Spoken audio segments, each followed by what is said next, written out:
We're rolling. Cool. So we're talking about PCAs, pilot chute assist. There seems to be a lot of mistakes being made in the process of learning to give a pilot chute assist, but not a lot of information about how to avoid making those mistakes. So let's go through the process of giving a pilot chute assist and then talk about some of the mistakes being made and how to avoid them. The first thing you want to practice when learning to give a PCA is proper PCA routing. Proper PCA routing begins with the jumper's pin flap cover being opened.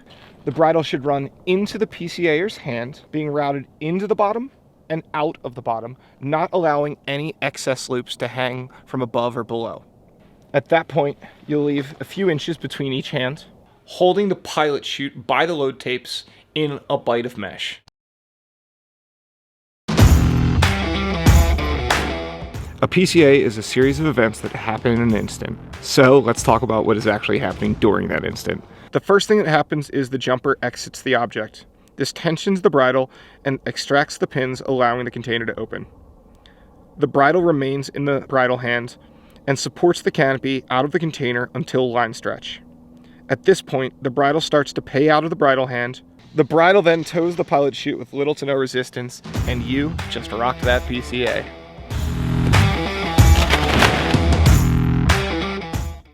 Now that we've talked about how to give a PCA, let's talk about some of the mistakes that are commonly made. Number one, not standing close enough to the exit. It's important for the jumper and the PCAer to stand as close to the exit as possible.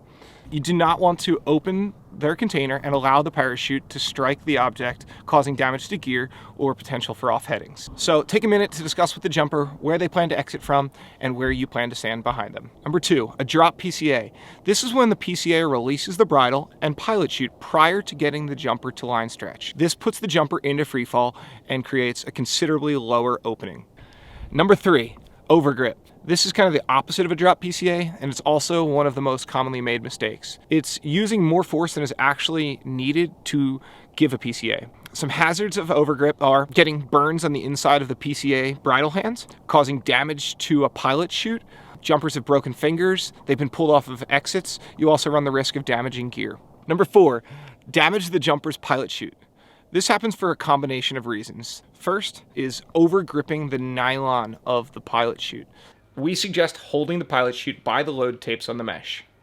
Yet another cause for damage to a pilot chute is allowing the pilot chute to strike the exit of the object as the jumper leaves. So like most things, the best way to learn to PCA is by practice. So practice on the ground, then practice on forgiving objects. Don't forget to work with someone that has experience and you trust. I think they were called mentors. Truly, there are a number of ways to give a good PCA. This is just one of those ways. Techniques can vary for any number of reasons.